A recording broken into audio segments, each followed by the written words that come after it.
Fala pessoal, módulo 15, frente 2 da nossa apostila de física.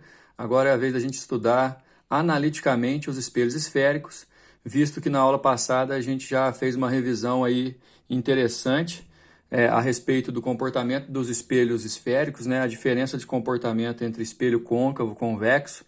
A gente viu também os pontos importantes dos espelhos, ponto central, ponto focal, o vértice de um espelho.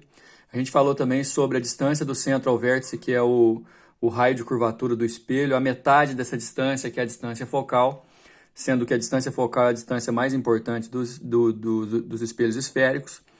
A gente também viu que o foco do espelho esférico convexo é um foco virtual, enquanto o foco do espelho esférico côncavo é um foco real, e por conta disso, o espelho côncavo é um espelho convergente dos raios paralelos e divergente é o comportamento do espelho esférico convexo. O espelho côncavo, por exemplo, pelo fato dele ser convergente, ele convergir os raios que chegam paralelos nele, ele pode inclusive ser usado como um forno solar, né, convergindo os raios solares situados em posições corretas para chegarem paralelos convergindo para o foco.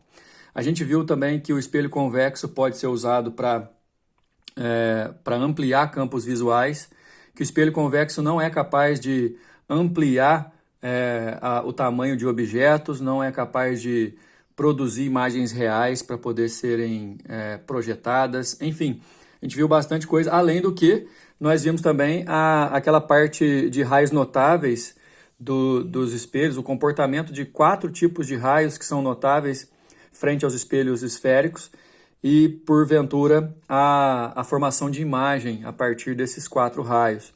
Lembrando que o espelho convexo só dá imagem virtual menor e direita, e o espelho côncavo pode dar uma quantidade interessante até de características de imagem, dependendo da posição do objeto em relação ao espelho, sendo que quando o objeto está entre o foco e vértice, é a hora que é quando o espelho côncavo consegue ampliar e sem inverter a imagem, portanto, podendo ser utilizado bastante para ver detalhes. Nessa nossa aula de hoje, a gente tem como objetivo relembrar 2 equações. Uma é a equação de Gauss, que vocês estão vendo aí na tela, e a outra, que a gente vai ver daqui a pouco, que é a equação do aumento linear. Aliás, as equações do aumento linear, porque a gente consegue calcular o aumento linear que um espelho consegue fornecer de 3 maneiras diferentes, sendo que as 3 a gente pode igualar 2 a 2 para resolver muitas questões que podem aparecer cobrando distância de objeto, tamanho de imagem de objeto, distância focal e tudo que a gente já está acostumado para os espelhos esféricos. A equação de Gauss, o inverso da distância focal é igual à soma dos inversos das distâncias de objeto e de imagem até o espelho. P é distância de objeto até o espelho, P' é a distância da imagem até o espelho, F é a distância focal do espelho. Muitas vezes, pessoal, tem que tomar cuidado que nos exercícios a distância do objeto, P, e a distância da imagem, P', as situações descrevem como se fossem distâncias até o vértice do espelho. É porque o espelho côncavo, não sei se vocês estão lembrados do vídeo passado, existe uma posição principal que a gente chama de eixo principal do espelho, que é aquele eixo que normalmente a gente usa para situar o objeto do qual a gente vai produzir sua imagem através do espelho. Então, naquele eixo principal, a distância que vai do objeto até o vértice é o P. A distância que vai da imagem conjugada até o vértice é o P'. Aliás, em relação ao P' principalmente, e a distância focal também, o P não, a gente vai deixar um pouco de lado, apesar de estar aqui na convenção de sinais, porque o P normalmente vai ser um objeto real colocado em frente ao espelho mesmo. Sendo a imagem conjugada, como o nosso objetivo aqui é estudar analiticamente, tem 3 classificações que a gente tem que fazer das imagens, quanto à natureza, se é real ou virtual, quanto ao tamanho, se ela é maior, menor ou do mesmo tamanho que o objeto, chamado muitas vezes de igual ao objeto, e quanto à orientação em relação ao objeto, se ela é invertida ou direita. A gente vai conseguir fazer, a partir desse módulo de estudo analítico, sem precisar desenhar, e sim fazendo cálculos e tirando conclusões a partir dos resultados que a gente vai encontrar, fazer a classificação dessas imagens, bem como ou então utilizar a informação ou classificar o espelho como côncavo ou convexo em relação à distância focal. Isso a gente vai conseguir pela equação de Gauss, relacionando essas três grandezas, né, a distância do focal, que é metade do raio, né, de curvatura, não vamos esquecer, distância do objeto, distância da imagem. A convenção de sinal ou de sinais fica importante a partir do P' aqui, ó. P' positivo quer dizer que a imagem é real. E vamos sempre, pessoal, fazer associações o máximo que a gente puder. A imagem real é aquela que pode ser projetada numa parede, pode ser projetada no anteparo. E como ela é real, ela também vai ser invertida e formada do mesmo lado que o objeto em relação ao espelho. Por isso que ela pode ser projetada, inclusive. O P' sendo negativo, a imagem vai ser formada do lado virtual do espelho e ela vai ser virtual justamente porque está sendo formada do lado ao contrário do objeto e toda imagem virtual é direita e não pode ser projetada. Então, vamos guardar bastante essas situações, porque como espelhos normalmente são usados em sistemas óticos projetores também, assim como as lentes, a imagem real pode ser projetada. Então, para produzir uma imagem real, certeza que eu vou ter que ter um espelho côncavo, porque espelhos convexos não conseguem projetar, já que as imagens dele são só virtuais, certo? Mas isso aqui sempre vai estar junto, ó. Real sempre é invertida, virtual é sempre direita. Você vê que, analiticamente, se você usar os dados de um exercício e chegar à conclusão de sinal, pelo menos, do P', que é a distância de imagem, você já vai saber se ela é real, portanto, invertida, e você vai saber se ela é virtual, portanto, direita, ok? O espelho côncavo tem distância focal positiva nas condições de Gauss, e o espelho convexo, para diferenciar, a gente vai considerar que tem distância focal negativa. E aí, assim, duas coisas. Ou o exercício pode te fornecer a distância focal e você ter que interpretar se é côncavo ou convexo para poder usar o sinal, principalmente no convexo, pessoal. O exercício fala que a distância focal vale tanto e o espelho é convexo, mas ele te dá o módulo da distância focal. Na hora de fazer o cálculo, que você tem que lembrar que ela é negativa justamente por ser um espelho convexo. Ou então, o exercício te dá informações suficientes para você usar a equação de Gauss, por exemplo, e chegar ao valor da distância focal, e pela distância focal você consegue classificar o espelho. Se você consegue achar uma distância focal positiva, o espelho é côncavo.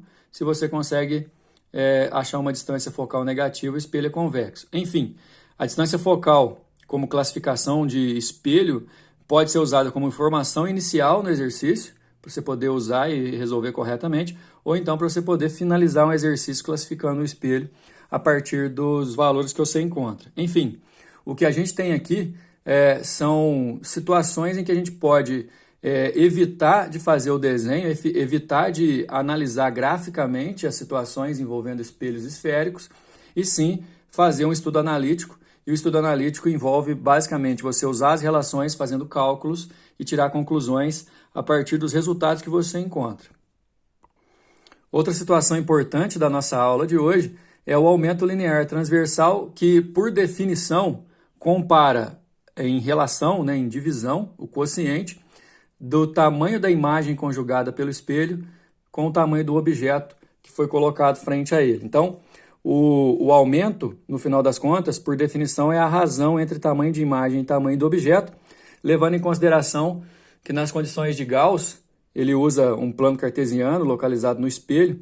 A imagem direita vai ter tamanho positivo, enquanto a imagem invertida vai ter tamanho negativo. I é tamanho da imagem, O é tamanho do objeto. Por semelhança de triângulos e substituição da equação de Gauss, a gente pode encontrar o aumento linear transversal também de duas formas, como sendo o negativo da razão entre a distância da imagem e a distância do objeto, menos P' sobre P, ou então distância focal dividido pela diferença entre distância focal e distância do objeto. Isso aqui, na verdade, é uma consequência da equação de Gauss com a substituição da razão entre o menos P' sobre P. Enfim, o aumento pode ser tamanho de imagem sobre tamanho de objeto, menos P' sobre P, F sobre F menos P. As três razões podem me fornecer o aumento linear transversal. Sendo assim, vai ter exercício que você vai poder, inclusive, igualar fração a fração. Você pode fazer I sobre O igual a menos P' sobre P, menos P' sobre P igual a F sobre F menos P, igualando aí à medida do possível. Agora, como a nossa intenção aqui também é fazer o estudo analítico, o aumento, tanto em valor absoluto e módulo, quanto em sinal, também ajuda a classificar a imagem. Olha só, se você achar um aumento que em valor absoluto ele é maior que 1, significa que a imagem ampliou o objeto, a imagem é maior. E aí você tem, por exemplo, a certeza que é espelho côncavo, porque espelho convexo não consegue fazer isso. Se o aumento deu o módulo igual a 1, a imagem, entre aspas, é igual, o que significa que ela é do mesmo tamanho e só acontece no espelho côncavo também. E se o módulo do aumento deu um número entre 0 e 1, significa que a imagem é menor. Aí, nesse caso, a gente não consegue diferenciar por aqui, né, o espelho, só por aqui não dá. Mas aí, em relação ao sinal do aumento, o aumento positivo, a imagem é direita, o aumento negativo, a imagem é invertida. Aliás, classificar como direita ou invertida, você sempre tem que lembrar, eu insisto, toda imagem direita também é virtual, toda imagem invertida também é real. Aí a imagem invertida pode ser projetada. Achar uma imagem com aumento negativo em sinal, né, a imagem invertida e real, te dá a certeza, por exemplo, que o espelho é côncavo, certo? Porque o espelho convexo só dá a imagem direita. Enfim, utilizando a equação de Gauss e as relações do aumento linear transversal, a gente vai conseguir fazer os exercícios a partir de agora.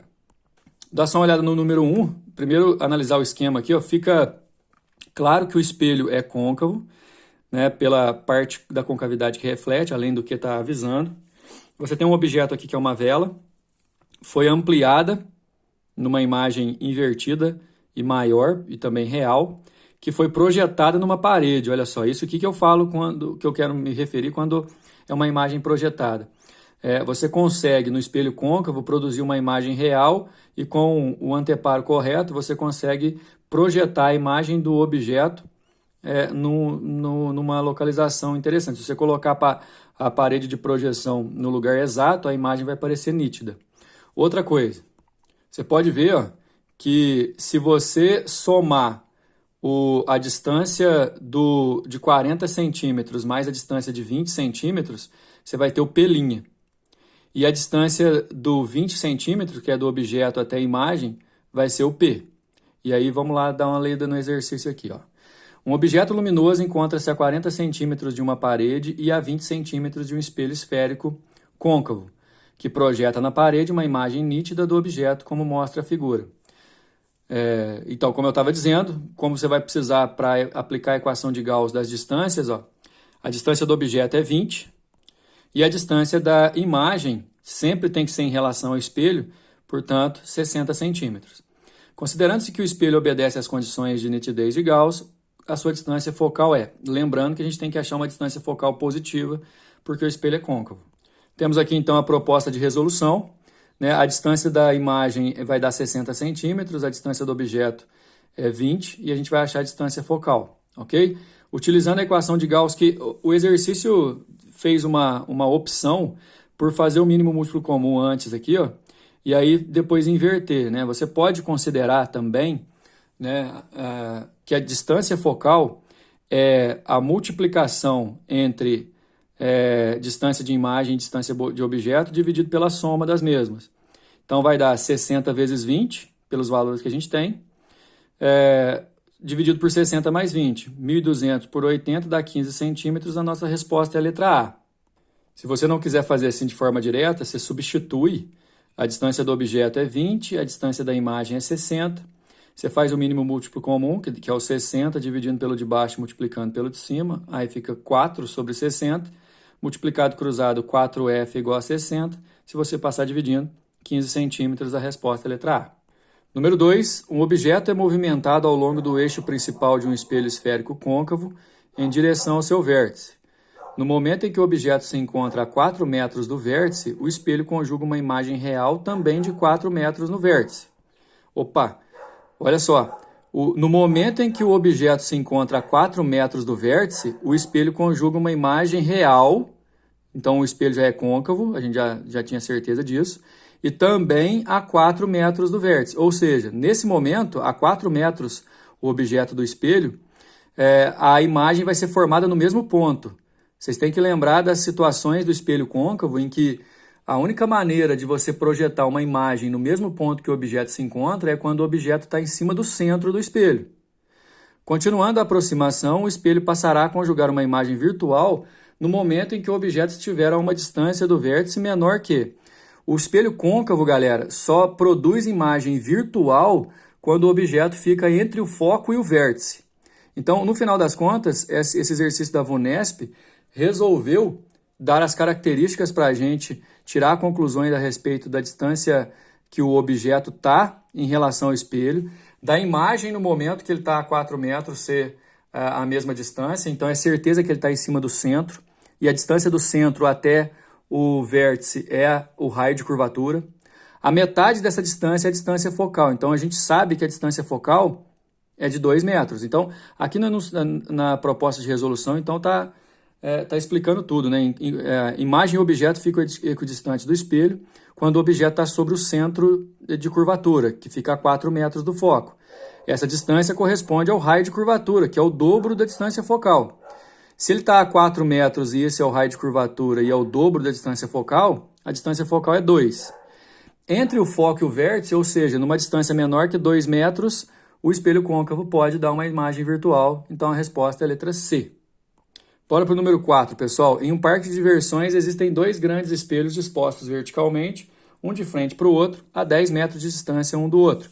Um deles é plano e o outro é esférico. Olha só, plano, esférico, convexo, inclusive, ó, tá vendo?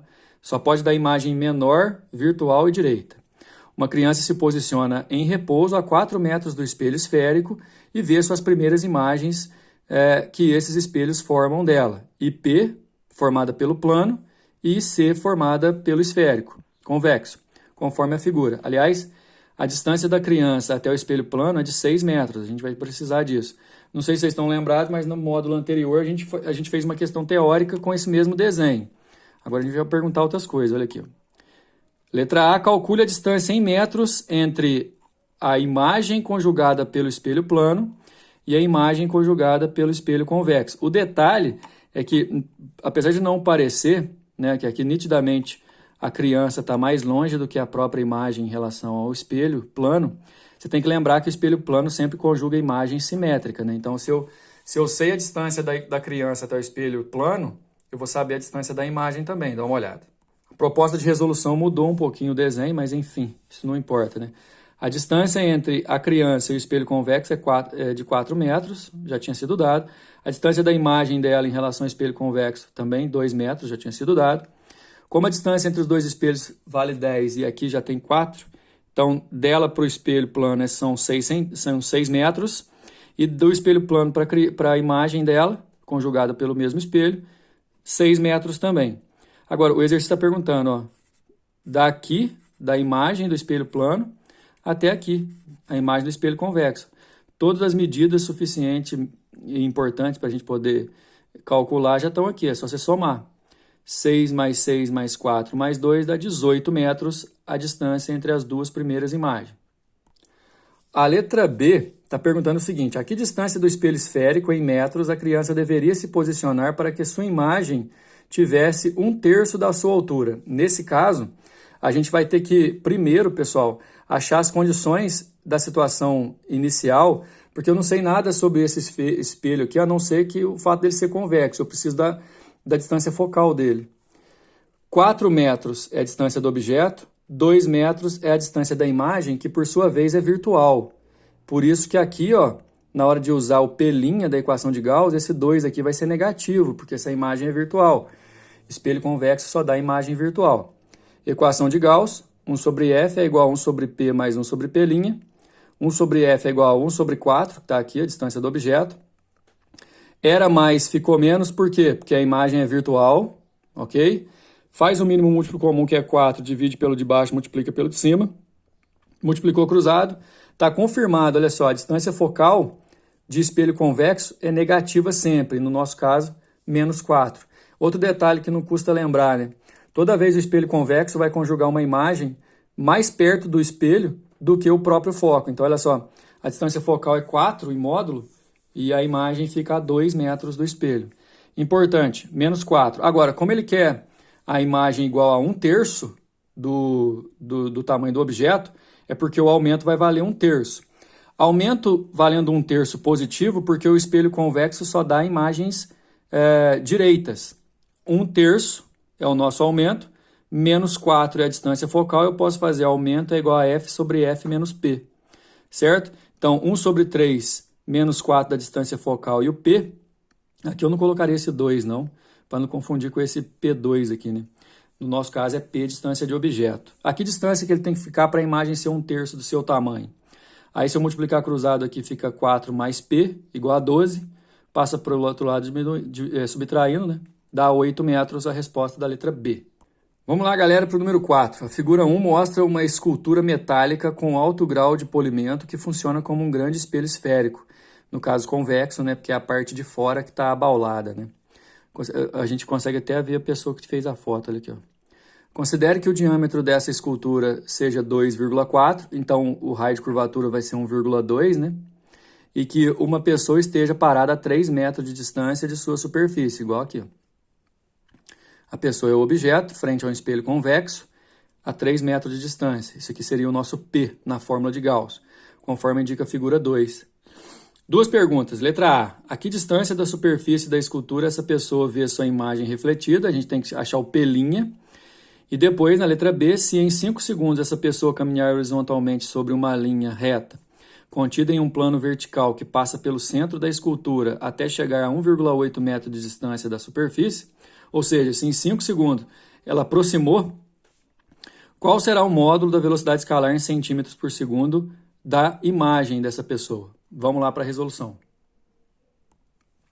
Bom, a letra A está perguntando, na situação que o objeto está a 3 metros do espelho convexo, qual que é a distância da imagem até o espelho. Primeiro, o raio de curvatura da esfera é a metade do seu diâmetro, 1,2. Só que a gente precisa, na verdade, da distância focal, que é a metade do raio de curvatura, pessoal, negativo, porque o espelho é convexo. Então, eu tenho uma distância focal de 1,2 dividido por 2, 0,60 metros, ou 60 centímetros negativo, porque o espelho convexo, o foco é virtual, negativo. Fazendo a equação de Gauss, 1 sobre F é igual a 1 sobre distância do objeto mais 1 sobre distância da imagem. Distância focal é negativa, aí fica menos 1 sobre 0,60. 1 sobre 30, 1 sobre 3, desculpa, que é a distância do objeto. E 1 sobre P', aqui está chamando de P'1, porque seria a primeira distância de imagem que a gente consegue achar. Se eu passar para o outro lado subtraindo e fazer o mínimo, deixa eu fazer aqui, porque aqui foi direto. O mínimo entre 3 e 0,6 é o próprio 3, você divide pelo de baixo, multiplica pelo de cima. Aqui vai dar menos 6 sobre 3 igual a 1 sobre P', se você isolar, vai dar menos meio metro. Ou seja, confirmando o negativo que a imagem conjugada pelo espelho convexo é virtual, e que ela fica a meio metro de distância nessa posição inicial que o objeto está ocupando. Lembrando que na letra B, o objeto se aproximou até 1,8 de distância. A distância focal, nesse caso do espelho, obviamente não muda. Agora, o objeto estava a 3 metros, agora ele está a 1,8. Se você fizer a mesma coisa, você vai achar uma nova distância para a imagem. Olha só.